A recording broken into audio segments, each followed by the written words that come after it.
पूरी दुनिया आप पे इल्जाम लगा रही है, आप बाजे बजा रहे हैं। मुझ पे कौन सा इल्जाम? मिलर ने आज सीधा सीधा बोल दिया कि मैं तो सपोर्ट कर रहा हूँ न्यूजीलैंड को। हारने के बाद जब उसने 100 मारा है, स्केड्यूलिंग वगैरह का उन्होंने काफी रौला पाया है कि जी हमें वहां जाना पड़ा, फिर वापस आना पड़ा। दुबई को टच एंड गो, मतलब टच एंड गो करके वापस जाना पड़ा। मिलर की भी कहानी है। मिलर ने आज पूरी दुनिया आप पे इल्जाम लगा रही है, आप बाजे बजा रहे हैं। मुझ पे कौन सा इल्जाम? मिलर ने आज सीधा सीधा बोल दिया कि मैं तो सपोर्ट कर रहा हूँ न्यूजीलैंड को। हारने के बाद जब उसने 100 मारा है, स्केड्यूलिंग वगैरह का उन्होंने काफी रौला पाया है कि जी हमें वहां जाना पड़ा, फिर वापस आना पड़ा। दुबई को टच एंड गो, मतलब टच एंड गो करके वापस जाना पड़ा। मिलर की भी कहानी है। मिलर ने आज भिगो के वैसे आपको ही जूता मारा है और उसने बोला है यार कहीं ना कहीं उसकी बात मेरे को नहीं ठीक है। मिलर की स्टेटमेंट देख लेते हैं, डेविड मिलर की। वो उसे 100 मारा कल, लेकिन वो हमेशा लूजिंग कॉज में ही मारता है। और साथ में अगर आप देखेंगे तो मोहम्मद शमी की भी स्टेटमेंट दिखाइएगा। मिलर ने क्या बोला है कि it's only an hour and 40 minute flight, but the fact that we had to do that was not ideal. It's early morning, it's after a game and we had to fly. Then we go to Dubai, then we got to Dubai at 4 PM and 7:30 AM we had to come back. It doesn't make it nice. It's not like we flew 5 hours and we had enough time to recover and recuperate, but it was not an ideal situation still. Miller said after आगे लिखा हुआ था। I'll be honest with you, I think I'll be supporting New Zealand. Miller further added. Frustration Miller ने सीधा बोल दिया कि यार हम चाहे कम 1-1.5 घंटे की फ्लाइट थी, लेकिन जाना पड़ा, फिर सुबह उठना पड़ा, फिर आना पड़ा, तो ठीक है, मैं बहाना नहीं बता रहा, हमें रिक्यूपरेट नहीं करना पड़ा, लेकिन ये आइडियल चीज नहीं थी कि हम वहां पे गए क्यों थे। ये बात तो 100% ठीक है कि जब इनको बेचारों को खेलना ही नहीं था तो ये क्या हमारे लिए आके वेट कर रहे थे यहाँ पे दुबई में। और इसने इसीलिए बोला कि भैया मैं तो न्यूजीलैंड को सपोर्ट कर रहा हूँ, बिकॉज लग भी यही रहा है कि पूरी दुनिया चाहती है कि इंडिया हार जाए। ऑस्ट्रेलियंस की बातें आप सुन लो कि कितना अनफेयर हो गया। बटलर ने तो खुलेआम बोला है, बटलर का तो क्यों रोते रहता है बटलर, पता नहीं कहीं बकवास करे जा रहा है वो तो, ठीक है ना। बटलर तो पागल ही हुआ, इंडिया वैसे ही पागल हुआ क्योंकि हारते जाने लगा था।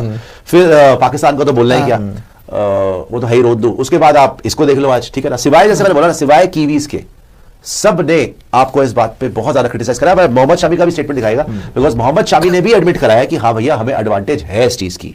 ऐसा नहीं है कि हमें एडवांटेज नहीं है, तो डेफिनेटली यार आपको एडवांटेज तो है। इन्होंने बोला it has definitely helped us because we know the conditions and the behaviour of the pitch. It is a plus point that you are already playing matches at one venue. ये basically जो है reportedly इन्होंने मोहम्मद शामी ने बोला है कि हमें advantage है कि हम दुबई में खेल रहे हैं, हमें पिचेस का पता है, हमें कंडीशंस का पता है। हालांकि पहले गौतम गंभीर ने बोला था कि भैया हम तो ग्राउंड पे प्रैक्टिस नहीं करते, हम तो दुबई में कभी खेले नहीं है, हम तो आईसीसी क्रिकेट अकेडमी में खेल रहे हैं, नई पिचेस बन रही है, तो हमें कोई एडवांटेज नहीं है। लेकिन खैर I don't agree with that. I think definitely आपको एडवांटेज है बिकॉज आप एक ही जगह पे खेल रहे हो।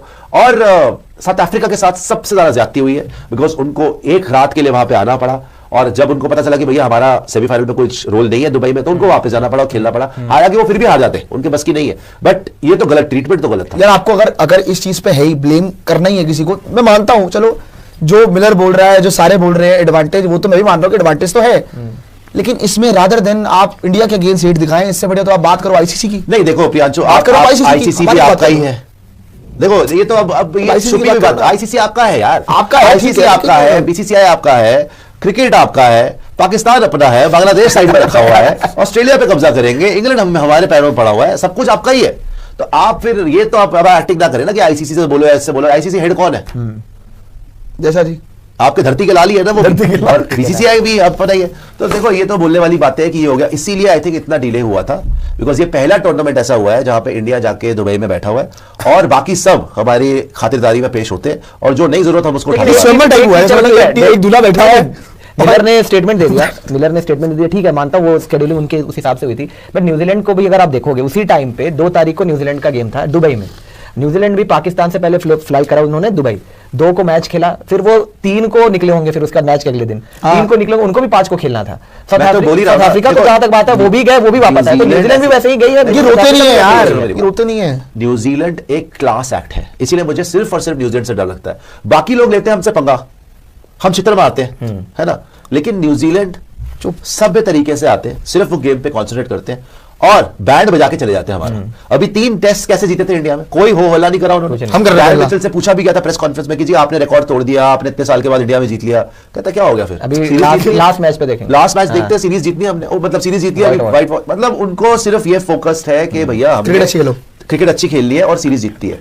आपने बताया कि न्यूजीलैंड की भी सेम सिचुएशन थी, पहले पाकिस्तान से जीत के आए, उन्हें इंडिया से खेलना था, फिर उन्होंने बांग्लादेश से जीते थे, फिर उसके बाद इंडिया दुबई गए, उसके बाद फिर वापस आगे खेलने के लिए उन्होंने खेलना था नहीं, उन्होंने पाकिस्तान से पहले खेला था। पहले उन्होंने पाकिस्तान से तो पहले ही खेल लिया था, बांग्लादेश फिर उसके बाद बांग्लादेश से बाद में खेला था, उसके फिर बाद वो दुबई। दुबई गए इंडिया से खेलने के लिए। मैं ये कह रहा हूँ दो को इंडिया मैं कह रहा हूँ पहले पाकिस्तान से खेला, हाँ। फिर वो दुबई आए ना। नहीं पहले फिर वो बांग्लादेश, दोनों पाकिस्तान में खेले, सेम थिंग। फिर उसके बाद दुबई इंडिया से खेलने, दो को अब हमारा मैच था न्यूजीलैंड इंडिया, नहीं, फिर उसके बाद whatever वापस it is, गए। देखो व्हाटएवर इट इज, उन्होंने कंप्लेन नहीं करी, इसका हाँ। मतलब ये नहीं कि वो चीज ठीक थी। नहीं ठीक नहीं, मैं आपको वही बोल रहा अगर वो है ऐसे मैं आपको अच्छे वही हैं, समझा रहा हूँ कि उन्होंने कंप्लेन नहीं करी, इसका मतलब ये नहीं कि आप ठीक थे।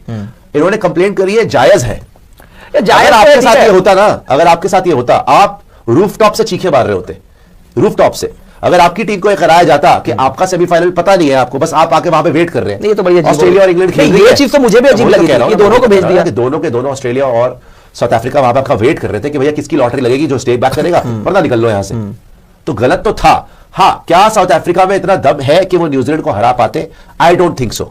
वो रेस्टेड होते, उसने बोल तो दिया कि हम रेस्टेड थे, हमने रिक्यूपरेट भी कर लिया, हमें कोई प्रॉब्लम नहीं हुई, छोटी सी फ्लाइट थी, सुबह उठे गए, लेकिन तरीका गलत था। आपकी खुली बदमाशी है ना, ये तो और क्या है?